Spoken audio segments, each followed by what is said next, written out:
Ja nisam, vrlo dobro me poznajete, puno puta sam stavio na ovome mjestu, ja nisam komentirao ničiji odlazak u Domovinski pokret. Od mene niste čuli niti jednu jedinu ružnu riječ za bilo koga koji je otišao, a odlazili su, evo, rekli ste sami, 7-8 zastupnika je otišlo.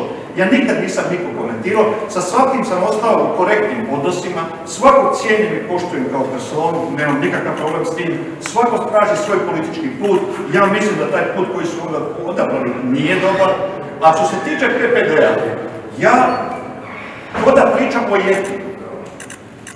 Stalno me pitaju za gospodina Pavu Vujnovca, koji ne znam, jedanput sam vidio, ne znam, na nekim televizijama, vidio sam sliku njegovu.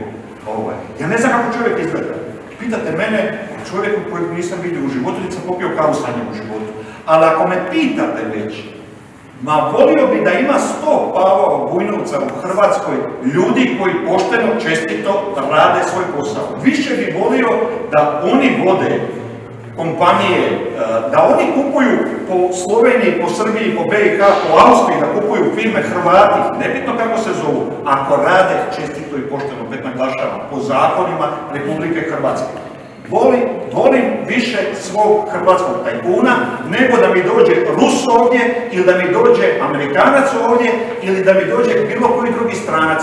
Ne mrzim nikoga, ali volim svoje i na to imam pravo. Isto sam rekao, volio sam prije 4 godine vidjeti da one voltove, da voze hrvatski studenti i da zarađuju sebi džeparac, da bi mogli pomoći roditeljima koji su poslali na školovanje u Zagreb. Danas kad naručim picu, dobijem hladnu picu, jer onaj čovjek koji vozi niti zna moj jezik, niti zna adrese, niti zna išta. Ja zbog toga ne mrzim tog čovjeka koji to vozi. Bože sačuvaj, ja ga ne mrzim, ali volim svoje, pa imam pravo da volim. I u Ustavu stoji da je država Hrvatska, država hrvatskog naroda, pa meni imam pravo na to da kažem da više volim biti mladog Hrvata na biciklu nego nekog Nepalca.